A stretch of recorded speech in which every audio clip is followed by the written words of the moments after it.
হারামের একটা বিশেষ আইটেম আছে, যে আইটেমটার নাম হলো সুদ। যে আইটেমটার নাম কি রে ভাই? সুদ। সুদের এই হারামটা সম্পর্কে কোরআনে কারিমে যত আয়াত আল্লাহ নাজিল করেছেন, অন্য কোন হারামের ব্যাপারে কোরআনে এত আয়াত নাজিল হয় নাই। সূরা বাকারায় একসঙ্গে টানা 7 আয়াত, কোরআনে কারিমের 5-6 জায়গায় আলাদা আলাদা করে সুদ সম্পর্কে আল্লাহ বিস্তারিত আলোচনা করেছেন, এটাকে হারাম করেছেন।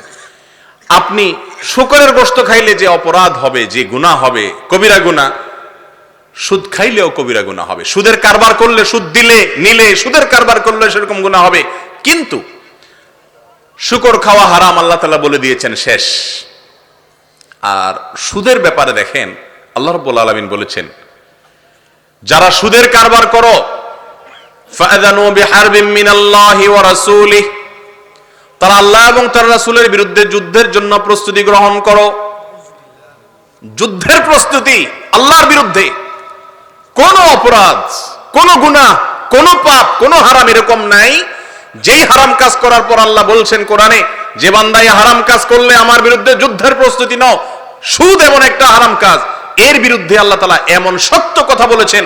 হাদিসের ভিতরে আসছে, নবী করিম সাল্লাল্লাহু আলাইহি ওয়াসাল্লাম বলেছেন, কিয়ামতের ময়দানে সুদখোরকে আল্লাহর পক্ষ থেকে বলা হবে, কই তোমার হাতিয়ার অস্ত্র নিয়ে রেডি হও, আল্লাহ তাআলা তোমার বিরুদ্ধে যুদ্ধের ঘোষণা দিয়ে রাখছেন। যেদিন আপনার পায়ের তলায় মাটি থাকবে না, মাথার উপরে সূর্য থাকবে, শরীরে কোনো কাপড় থাকবে না, ইয়া নফসি ইয়া নফসি করে পাগলের মতো ছুটতে থাকবেন, হিসাব দিতে হবে, অস্থির থাকবেন, কেউ থাকবে না আপনার আশেপাশে। সেই কঠিন দিনে ওই সময়ে যদি আল্লাহর পক্ষ থেকে বলা হয়, ও সুদখোর, দুনিয়াতে সুদের কারবার করেছিলে, আজ তোমার অস্ত্র নিয়ে রেডি হও, আল্লাহ ঘোষণা দিয়েছেন দুনিয়াতে তোমাকে যুদ্ধের, এখন সেই যুদ্ধ হবে। কোন ক্ষমতা আছে যুদ্ধ করার? এই হুঙ্কারের মানে হলো জাহান্নামের অতল তলে হারিয়ে যাবে, কোনো উপায় নাই, কোনো রেহাই নাই, কোনো রক্ষা নাই। ভাইরা আমার, নবী করিম সাল্লাল্লাহু আলাইহি সাল্লাম বলেছেন, যে ব্যক্তি সুদের কারবার করে, সুদের এই গুনাহ, এই পাপ, এই হারামের 70টা মন্দ দিক আছে। আর এর মধ্যে একটা সাধারণ মন্দ দিক হলো নিজের আপন মায়ের সাথে জিনা করার চাইতেও জঘন্য। তাতে যে পরিমাণ গুনাহ হবে, যে পরিমাণ পাপ হবে, যে পরিমাণ কপাল পুড়বে, যে পরিমাণ ধ্বংস হবে, যে পরিমাণ আল্লাহর গজব নাজিল হবে সুদখোরের উপরে, সুদদাতার উপরে, সুদের কারবারকারীর উপরে আল্লাহর গজব, আল্লাহর শাস্তি, আল্লাহর আযাব, এটা তার চাইতে আরো বেশি পড়বে। নবী করিম সাল্লাল্লাহু আলাইহি সাল্লাম বলেছেন, একটা হাদিস আসছে, কিয়ামতের আগে এমন একটা সময় আসবে, এমন কোন মানুষ থাকবে না যে সুদ খাবে না, সবাই সুদের সাথে জড়িয়ে যাবে। কিছু মানুষ আছে সুদের সাথে সরাসরি জড়াবে না, কিন্তু সুদের ধুলাবালি তাদের গায়ে এসেও লাগবে। আজ সেই সময় মনে হয় এসে গেছে।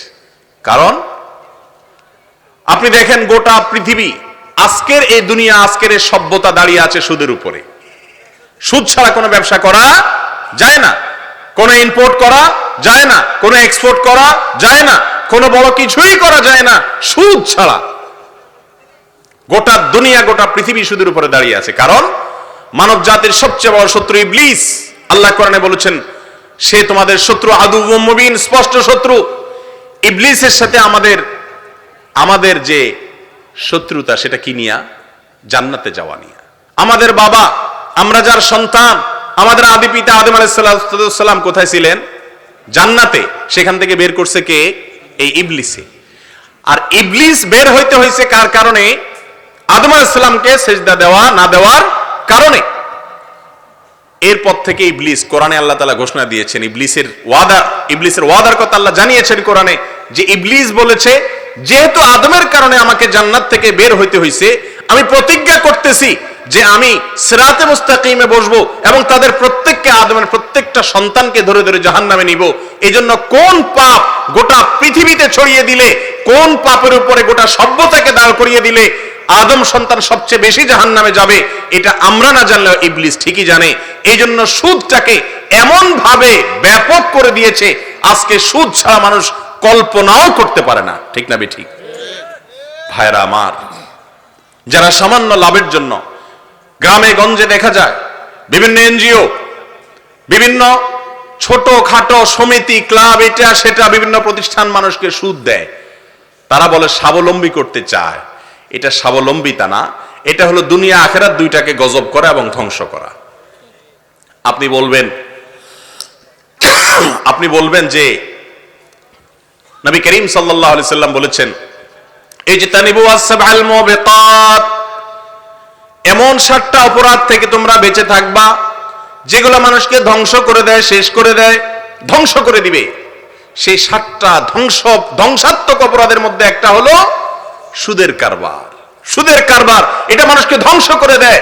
আপনি যদি বলেন হুজুর কিভাবে সুদের কারবার ধ্বংস করে, কই বড় বড় সুদী ব্যাংকার, সুদী মহাজন, সুদের কারবার যারা করে এরা তো অনেক ভালোই আছে আমাদের চাইতে। আমরা না আলু ভর্তা ডাল খেয়ে মরি, কই এরা তো গরু গোশত খাইতেছে, খাসি গোশত খাইতেছে, অবৈধভাবে হরিণী গোশত খাইতেছে, বিদেশ যাইতেছে, দামি দামি গাড়ি হাঁকাইতেছে, এদের গাড়ি বাড়ির কোনো অভাব নাই, পয়সা করে অভাব নাই। আল্লাহ তাআলা ধ্বংসাত্মক অপরাধ বলেছেন, এটা ধ্বংস করে, কই তাদের তো ধ্বংস করে না, তারা তো সুখে আছে। আমি বলি ভাই, প্রথম কথা হলো আল্লাহ রাব্বুল আলামিন যাকে ধ্বংস করেন, যাকে শাস্তি দেন, অনেক সময় বাহ্যিকভাবে মনে হয় লোকটা অনেক শান্তিতে আছে। কি পরিমাণ শান্তিতে আছে এটা সে জানে আর তার মালিক জানে, কারণ তার ভেতরটাকে আল্লাহ রাব্বুল আলামিন পরিপূর্ণ জাহান্নাম করে দিয়েছেন। উপর দিয়ে দেখা যায় অনেক গাড়ি বাড়ি আছে, কিন্তু ট্যাবলেট খায়া মরে থাকে, আছে না নাই? আত্মহত্যা করে, এত পয়সা করি, এরপরে সুখ শান্তি নাই, ঘুমের ওষুধ খাওয়া ছাড়া ঘুমাইতে পারে না। মনে রাখবেন, আল গিনা গিনান নাফস। নবী করিম সাল্লাল্লাহু আলাইহি সাল্লাম তার কাছে একবার এক সাহাবী দোয়া করার পদ্ধতি জানতে চাইছেন। নবীজি বলছেন আল্লাহর কাছে দোয়া করো। কিভাবে দোয়া করবা? এভাবে দোয়া করো, আল্লাহুম্মা ইন্নী আসআলুকাল আফিয়া, আল্লাহ আপনার কাছে আমি সুখ চাই, সুখ। সেই সুখটা পয়সা ছাড়াও হতে পারে, গরিব মানুষ থেকেও সুখ পেতে পারে। আর আল্লাহ যদি সুখ শান্তি না দেন, কোটি কোটি টাকার মালিক হয়ে সুখ শান্তি হবে না। মানুষ দেখবে যে অনেক শান্তিতে আছে, কিন্তু আসলে তার মধ্যে শান্তি বলতে কিছু নাই। আরেকটা বিষয় হলো, দুনিয়াতে আল্লাহ তাআলা অনেক সময় কিছু শান্তি সুখ দেন পাপীদেরকে। একটা হাদিসে আসছে, নবী করিম সাল্লাল্লাহু আলাইহি সাল্লাম বলেছেন, কিছু লোক আছে দুনিয়াতে সব আকাম কুকাম করে, 2-4টা শুধু ভালো কাজ আছে। এদেরকে আল্লাহ তাআলা দুনিয়াতে কিছু সুখ দেন, যাতে করে ওই যে 2-4টা ভালো কাজ করছে ওইটার বদলাটা পাওয়া যায় সে, এরপরে জাহান্নামে অনন্ত অসীমকালে শাস্তি হিসেবে সে সেখানে পড়ে যায়।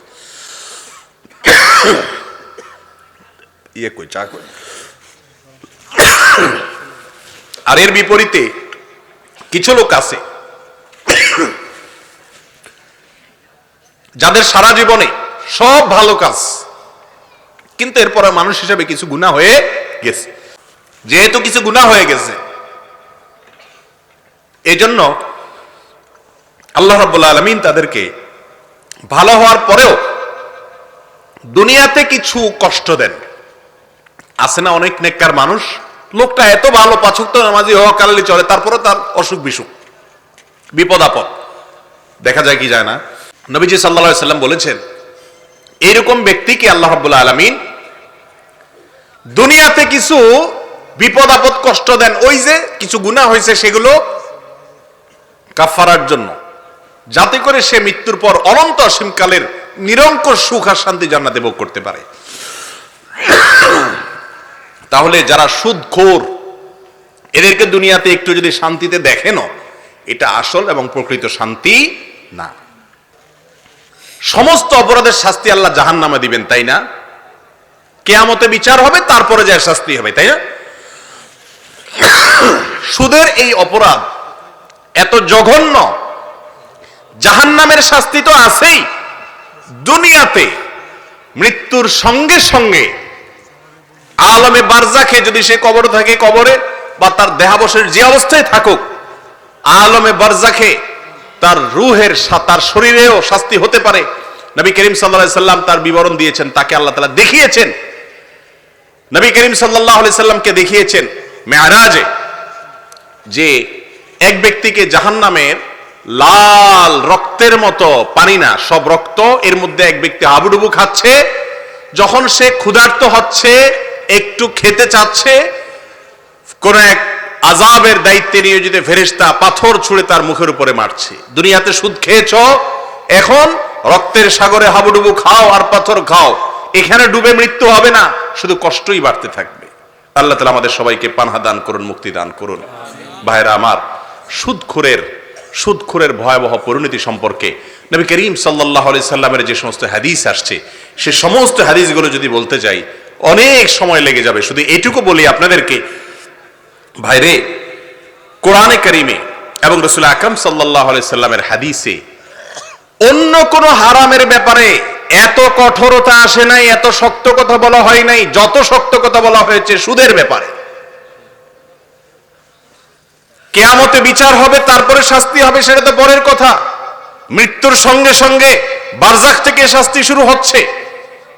এরপরে যখন কিয়ামত কায়েম হবে, আল্লাহ তাআলা কোরআনে কারিমে বলেছেন, আয়াতটা কি জানি, ইয়াতাখাব্বাতুহু শাইতানু মিনাল মাস। সুদখোর সে দাঁড়াবে যে যিনি আক্রান্ত রোগীর মতো, শয়তান তার উপরে সওয়ার হলে, দুষ্ট জিন আক্রান্ত হলে সেই লোক যেরকম থাকে এরকম পাগলের মতো অপ্রকৃতস্থ অবস্থায় সে কিয়ামতের ময়দানে উঠবে। জাহান্নামের শাস্তি এখনো বাকি আছে, বারজাখ থেকে শুরু হয়ে গেছে, এরপরে তার এই অবস্থা, তারপরে জাহান্নামের অতল তলের শাস্তির কথা তো আছেই। আর দুনিয়াতে গোটা জীবনটা জীবন্ত জাহান্নাম তো হবেই। এই জন্য দাজ্জাল আসার আগে শয়তান গোটা পৃথিবীর সিস্টেমকে এমন ভাবে তৈরি করেছে, আর কয়েক বছর পরে সুদ হারাম এ বিষয়ে কথা বললে হয়তো অনেকে হাসবে যে হুজুর বলে কি, দুনিয়াটা দাঁড়িয়ে আছে সুদের উপরে। যে হাদিসটি আমি বলেছি নবী সাল্লাল্লাহু আলাইহি সাল্লাম থেকে বর্ণিত হয়েছে যে কিয়ামতের আগে এমন মানুষ পাওয়া যাবে না যে সুদ খায় না, সবাই সুদের সাথে জড়িত।